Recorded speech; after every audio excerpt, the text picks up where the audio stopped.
Okay, we're going to do something completely different now. We're going to talk to you about group work. When we developed the Tidal model, we thought group work was really important because we had a background of group work, and we'll give you a rationale for that at the end. But we felt that we would put it in and see how it went. And we were very, very surprised because the group work, this discovery group, has become one of the biggest parts of the Tidal model that people do in units and wards. People seem to really like this way of working. So we'll talk about why we did it and, as I say, a rationale for group work at the end. Why is group work important? Well, people live in groups. We all live in groups. There's a sense of belonging in the group. People share their hopes and dreams in groups like this. People help each other. They express empathy to each other. And it's a rehearsal for everyday life. And we find in the groups we do, it's an opportunity for people who are called patients to be of use to each other in the groups. So it's called the discovery group because people discover things. We say it helps keep people afloat by putting on their life jackets. It reminds them of the things that they are as people. We were talking about people just becoming patients when they go into psychiatric care. So this helps take people back to the things that keep them afloat, the things that they'll need when they go out again. Well, the reason why we say that is we've run a lot of groups and people have sat and never spoken. And then as we have opened the door at the end and people have left, they have come and they've come up to us and taken our hands and say, "That was wonderful. That's the best afternoon I've had in years." And yet they never spoke. But what was all that about? Doesn't matter as long as they know. And I think this is one of the critical aspects of it. And some of our colleagues, I think we maybe made ourselves unpopular with some colleagues who are a bit precious about ideas like therapy and being professional and so on, because it seems to shift the emphasis in terms of importance from the professional to the person. But we see that as our responsibility.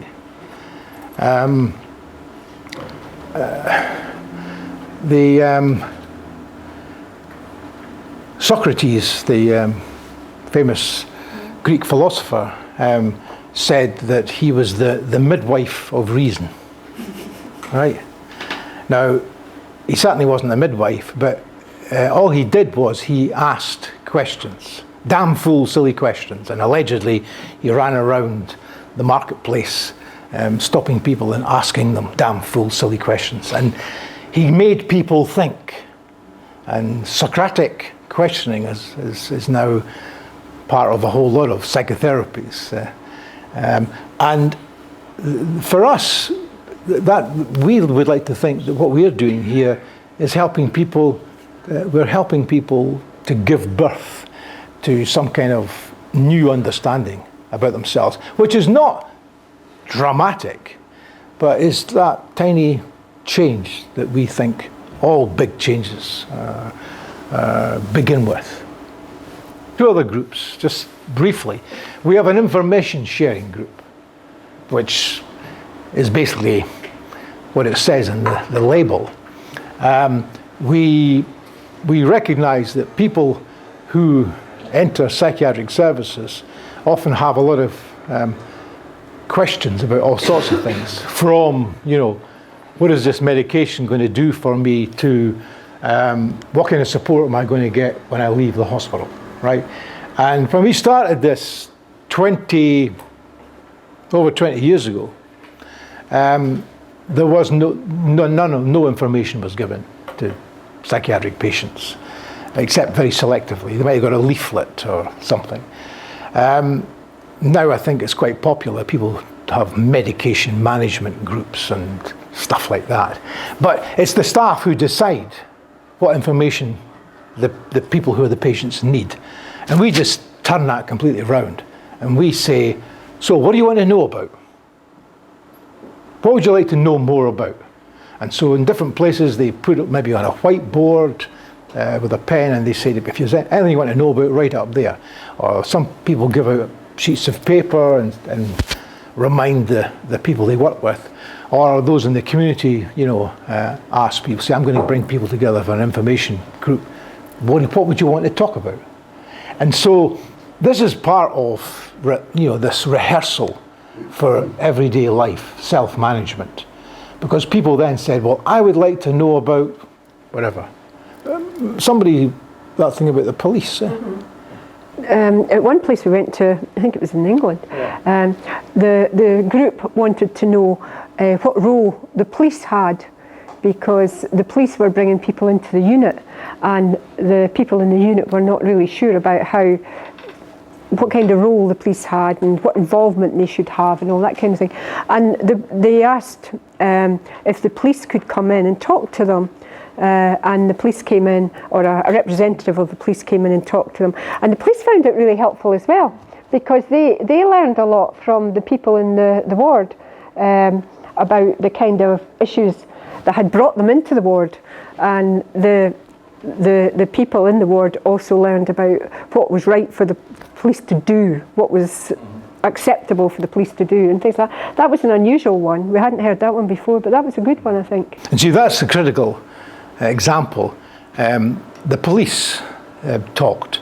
The staff didn't, the psychiatrists, the nurses, the psychologists, they didn't talk about the police's role. The police were asked. So if someone asked, well, what kind of support would I get in the community? Then we would go and find, well, what kind of supports are there in Lausanne for people? And get representatives of those to come along and talk about what they offer. If people ask about medication, I want to know more about my medication. You don't talk about it. The psychiatrist doesn't talk about it because you've got axes to grind, as we say in English. You would ask the pharmacist to come, because the pharmacist knows about the drugs, but is not responsible for their administration. So we always ask somebody who is some kind of expert in whatever it is. People often ask about legal issues. So some lawyer who is familiar with, mental health law in whatever country it is, they would come and talk about this. So it's kind of obvious, but at its heart, what it's doing is it's putting people, as we would say, in the driving seat. They are responsible for steering their own life. That's what you would hope for them. And so this is where you begin, right? When you leave here, you will have to find out about all sorts of things in order just to stay alive. So we're kind of giving up looking after people, and we're moving towards trying to provide the conditions under which people can begin to look after themselves. And we think it helps people map the territory of recovery by charting the compass points of support. Where would I go if I wanted to find out about this? Who would be able to advise me? And they're in that kind of driving seat. We also have a solutions group. We don't like the term solutions because being Scots philosophers, we know that there are no solutions to life's problems, because no sooner have you solved one problem and another problem comes along to take its place, right? But we've stayed with that name for the group because we've asked people like you, well, what else could you call it? And nobody yet has come up with a better title for it. This is a very special kind of group, very different from what Poppy was showing you earlier.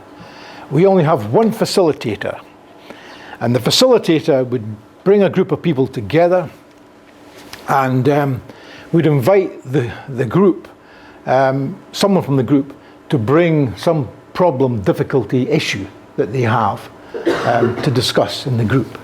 Now, the important thing about it is it's not a cold group, as we would say, in the sense that earlier this week Jerome was discussing some issue, problem, difficulty he had with me. And I said to him, that's really interesting. do you know there's one of these solutions groups on Thursday afternoon? Why don't you take it along there and see what other people have to say about it, right? We call that, in our kind of jargon, priming, right? Because we're getting him to think about the possibility that he might take this. So when the group eventually comes together, there may be a number of people who have actually already thought about bringing something. So it's not just like me saying, well, what do you want to talk about? Yeah, right? But so someone then will bring an issue, and the facilitator, after she or he has introduced her or himself, will say, right, those of you who have been here will know that what we do is we talk about some problem, issue or difficulty, and we discuss it, hopefully so that we might have a different kind of understanding of it by the time we've finished. Who would like to begin? Who's got a problem, an issue, a difficulty? And someone will put their hand up, and the facilitator will say, right, would you like to tell the group just a little bit about what you've brought along, but only tell them what you are comfortable telling them. So you will say, well, I've got this, that. Right, thank you very much. Who would like to ask her a question about what she's brought along? Let's have 2 or 3 questions. And so the facilitator will look for 2 or 3 questions and then say, right, you've been asked this, you've been asked that. Which of those do you want to answer? And if you don't like any of them, we can take more questions. So you are in the driving seat. There's no pressure, as Poppy said, on you. You maybe answer a question, and then we say, right, who else has got a question? So it's rounds of question. You're not being put, no one is just saying, jumping on you and asking you things. So we take some rounds of questions, and then the facilitator would say, well, I think the group knows quite a bit about what you've brought along today. How would you feel about me saying to the group, does anyone want to comment? And if you said, oh no, I'm not comfortable with that, okay, we'll carry on taking questions. But most people say, well, yeah, let's hear what they have to say. And he will say, oh, I had something very similar. Or, you know, he will say, have you ever talked to your family about this? And he will say, what would you like to see, you know? And so some kind of conversation starts to develop, but it's all contained so that you don't feel that you're being pushed and directed in any way. When you come, after we've taken comments from people and maybe you have responded, they have responded back to the things that you have answered, when it comes to the end, the facilitator thanks the group and then says, well, I've just one question left for you. You came in 20 minutes ago, half an hour ago with this. What's different? We have never had anyone who said nothing is different. They were not like those friends of ours at Edinburgh Airport who say, just the same, right? Right. People always say something like, well, I thought it was just me, but, you know, he's had a similar thing. Or, oh, I never really thought about what Patrick was saying. Yeah, that's interesting. You know. Now, the important thing is the facilitator does nothing but steer the conversation. Really important. This group is deprofessionalized. So those are the 3 groups. Now, who could run those groups? Anybody. I think one of the interesting things at the very beginning, going back to what Poppy said, we had this group background experience, both of us, in Newcastle in England, 1995, when we suggested to the nurses that they do these groups. They all went, oh, you know, we don't have any group therapy experience. And we said, it's not group therapy, it's much simpler than that. Oh, yeah, but you've experienced, oh, no, don't know. So, in frustration, I remember we had a team meeting and I said, so who'd feel comfortable about sitting in with us and getting a sense of what we're doing and then maybe taking over? And you put your hand up. And then he put his hand up. And then You put your hand up. And fine, okay, we've got some volunteers. They took over, they did very well. He had been a welder in the Newcastle shipyard. And then the shipyard closed. He'd worked there ever since he was a boy. And then after the shipyard closed, didn't have a job. He got a job as an assistant nurse, unqualified, in the psychiatric hospital. She had worked in the biggest biscuit factory in the UK, in Newcastle. Spent all day for years, moving biscuits along some conveyor belt.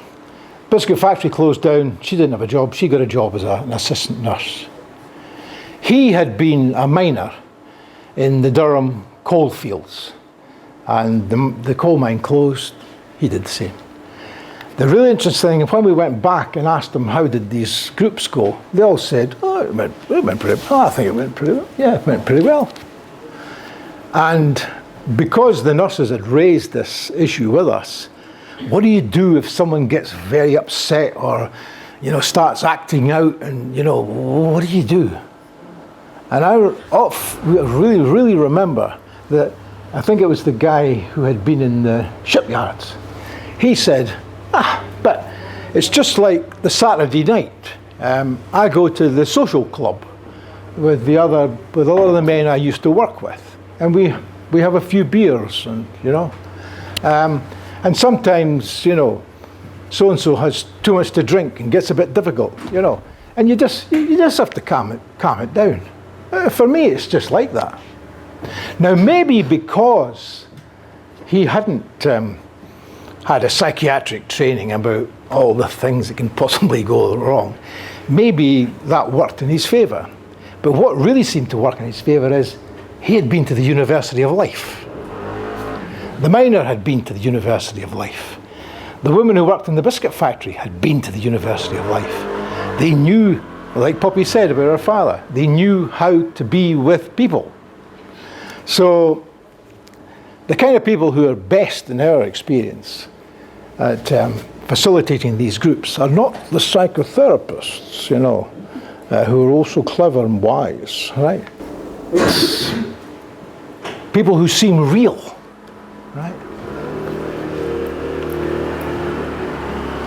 So we think that the Solutions group helps people rediscover who they are by talking, and as Jerome said at the end of the group, connecting in a sense, but they reconnect to themselves as real people, not as patients.